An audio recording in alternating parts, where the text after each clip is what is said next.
12, 22. Tu lê, João? Lê aí. Disseram assim, então, o endemoniado, disseram, de tal modo, que os devem falar.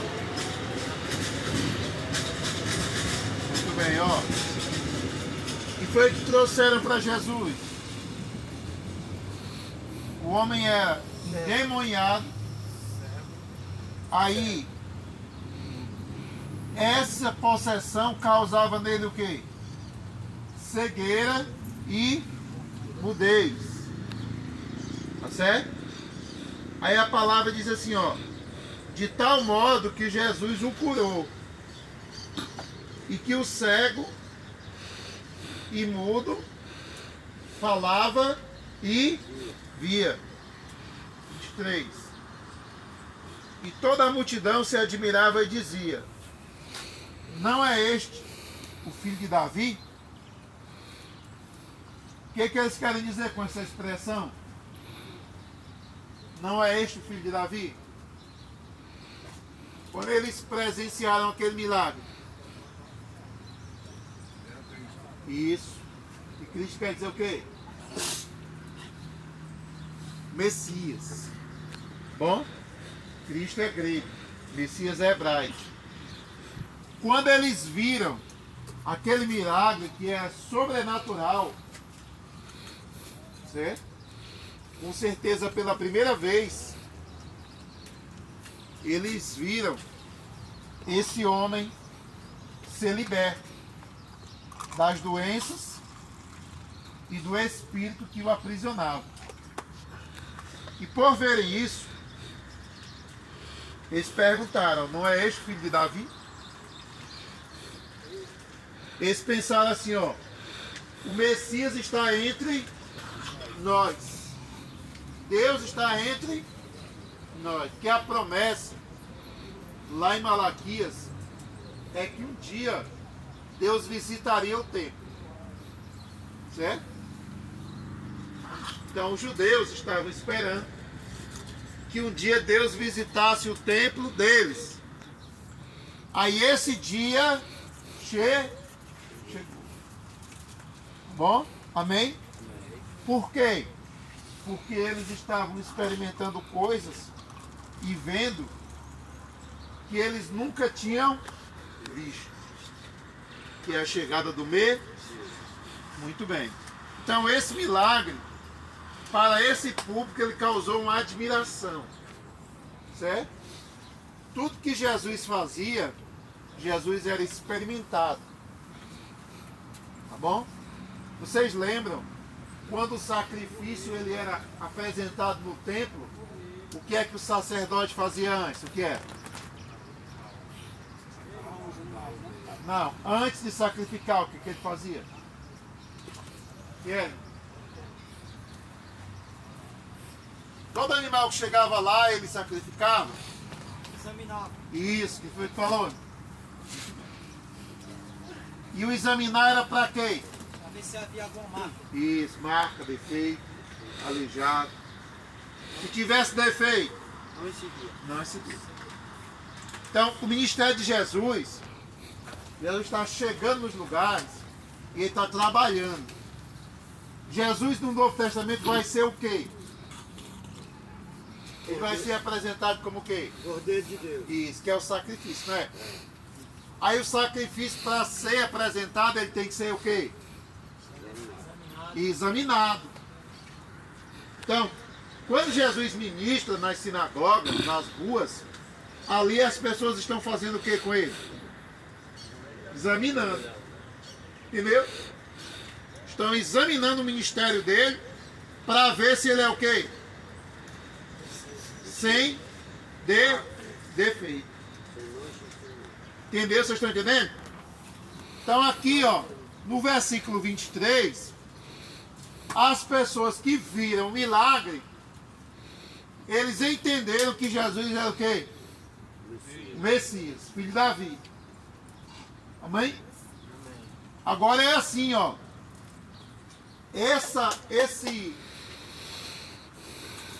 essa examinação que acontece, ela vai receber aprovação de uns e rejeição de outros.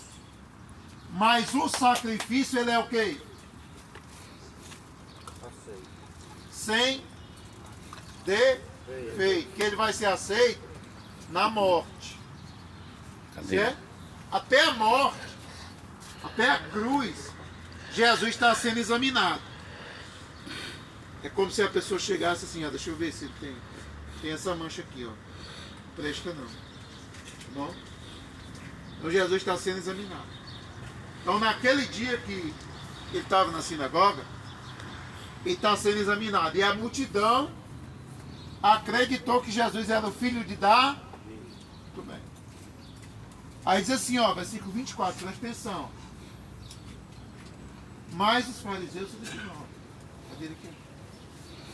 mas os fariseus, ouvindo isto, diziam: este não expulsa o demônio, senão por Beelzebu, príncipe dos demônios. Quem eram os fariseus? Doutores da lei. Aí o que acontece? Esse pessoal era o pessoal que ensinava ao povo. A religião, a lei de Moisés, era ensinada pelos fariseus.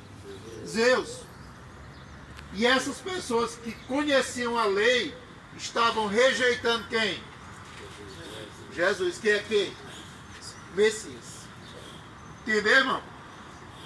Mas o sacrifício tem defeito ou não? Não, Jesus não tem defeito. Por que eles vão rejeitar? Por quê? Porque eles esperavam outros totalmente diferentes. Isso, mas tem outra coisa, que é... Imagina você estar numa igreja que você ministra, né? Que todo mundo te reconhece a tua autoridade. Certo? Aí chega alguém que faz coisas que você nunca... Como é que a pessoa fica? Como é? Inveja. A palavra é essa. O que Jesus vai fazer, ao invés deles se converterem, vai provocar o que neles? O que? Inveja. Inveja, ira. Está entendendo? Amém? Então você vê, ó, que o milagre, ele nem sempre converte. Ele converte quem está com o coração aberto para receber o evangelho.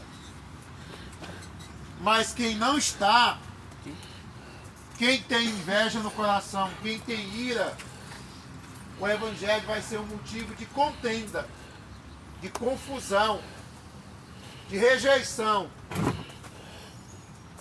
Capítulo 12, seu Roberto, de Mateus. Diz assim, ó, presta atenção. Versículo 25. Porque isso aqui, viu, Francisco, que eles disseram em secreto, eles não falaram publicamente. Aí o versículo 25 diz assim, ó.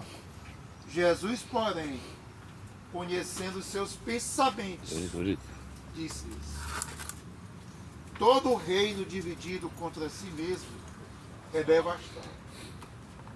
E toda cidade ou casa dividida contra si mesmo não subsistirá. E se Satanás expulsa Satanás, está dividido contra si mesmo. Como subsistirá o seu reino? E se eu expulso os demônios por Beelzebu, por quem os expulsaram então vossos filhos? Porquanto eles mesmos serão os vossos juízes. Certo? Os judeus, eles tinham o costume de expulsar demônios. Certo? Não é a primeira vez que isso aqui está acontecendo. Amém? Vocês estão entendendo? Já tinha acontecido antes. Mas os fariseus estavam dizendo que aquele demônio que Jesus expulsou, tinha a fonte do poder tinha sido quem? Deus. Amém? Certo? Jesus disse assim, olha, se eu expulso por Beelzebu, Os filhos de vocês expulsaram por quê? Qual é a resposta? Qual é? Por Beelzebul. Mesmo jeito. Jesus quer mostrar que eles estão equivocados. Porque qual é o pecado aí? Qual é? Qual é? O pecado deles, qual é? Não, mas ali, nesse caso dele dizer que Jesus expulsa por Beelzebul, qual é o pecado? Blasfêmia, exatamente. É blasfêmia. Porque na blasfêmia, o que a pessoa está fazendo? Exatamente. Que no Novo Testamento, como é que vai ser o nome disso? É o pecado contra o Espírito Santo. Entendeu? Aí o pecado contra o Espírito Santo, ele é progressivo. Essas pessoas, elas não começaram a desacreditar em Jesus naquele dia. Primeira vez que eles viram Jesus operar, eles já começaram o quê? A desacreditar. Só que a descrença, ela é progressiva. Vocês estão entendendo? Porque aqui é assim, ó. Jesus, ele tem 3 anos de ministério. No primeiro, ele se torna popular. É o ano de apresentação. No segundo, é o popular. E no terceiro ano, é o ano de oposição. Então, a oposição, ela não é forte no Cristo. Ela vai crescendo a ponto do que ele faz ser creditado a quem? A Bel, que é um dos demônios, chefe dos demônios. Então, na verdade, eles estão deixando de crer em quem? Em Deus, certo? Porque Deus tem poder sobre tudo, sobre os demônios. Então eles estão dizendo assim, ó, o que você está fazendo não vem do poder de... Aí isso é blasfêmia no Antigo Testamento. No Novo Testamento é o pecado contra o Espírito Santo. Nesse momento aqui, a pessoa deixou de crer em quem? Completamente. Certo? Por quê? Porque eles estavam presenciando ali o quê? O que eles estavam presenciando? Isso, mas milagre era o quê? Isso era o poder de Deus. Então ali, irmão, qual é o teu nome? Não tinha como negar. Não era uma fraude. Ali não era de ouvir falar. Certo? Todo mundo estava vendo. Era um negócio que ninguém conseguia fazer. Isso, expulsar demônio até expulsá-lo. Certo? Mas a pessoa muda a falar e a pessoa cega vê, ninguém fazia. E ali estão diante de uma coisa que é incontestável. Mas diante da coisa que é incontestável, eles deixam de crer em Deus. Eles perderam a fé em Deus. Por isso, irmãos, ó, que o mal, ele tem que ser rejeitado onde? Qual é o momento que a gente deve rejeitar o mal? Na primeira vez que ele vier. Certo? Porque a maioria dos pecados, eles envolvem sedução, não é não? A maioria dos pecados envolvem sedução. Quando a Bíblia diz que a mulher comeu do fruto da árvore do conhecimento do que é bom e do que é mal, onde foi que ela começou a errar? Onde foi? Sedução. Mas em que momento? Perdeu legalidade, né? Sim, mas em que momento? Deu ouvido da serpente. Quando ela ouviu. Certo? Quando ela ouviu. O que é que ela era para ter feito lá? Rejeitar. Se o gato de vocês falasse, o que é que vocês iam dizer? Em nome de Jesus, né? Sai daqui, Satanás. Gato não fala. Serpente não. Mas ela começou o quê? A ouvir, a conver. Então ali foi o erro. Todo erro, irmão, ele tem que ser desfeito porque ele vai crescendo e vai fazendo o que na pessoa? Uma Aí de repente a pessoa está o quê? Toda enrolada. E aí ela cai. Está entendendo? Então aqui está acontecendo a mesma coisa. Quando a incredulidade chegou no começo, os fariseus recebiam Jesus. No começo, os fariseus recebiam Jesus na sua casa. Levava para uma ceia. Lembra de Simão? Simão era fariseu. E Jesus estava na sinagoga naquele dia e ele levou, mesmo não crendo em Jesus, mas Jesus era o pregador do dia, levou Jesus para sua casa. Mas aí, ó, a incredulidade ela começou a tomar conta do coração dessas pessoas por causa da religião. Aí a lição para nós é o seguinte, olha, quando o mal chegar para vocês, o que é que tem que fazer? Rejeitar. Amém? Certo? O mal tem que ser rejeitado, porque o mal cria raiz. O mal ele cresce. Certo? Jesus fala disso quando ele prevê que o pecado que é feito com o corpo, ele começa onde? Isso. Ou no coração, certo? Primeiro a pessoa planta, depois ela executa. Então Jesus está dizendo isso, olha, tome cuidado com o mal que está nascendo onde? No coração.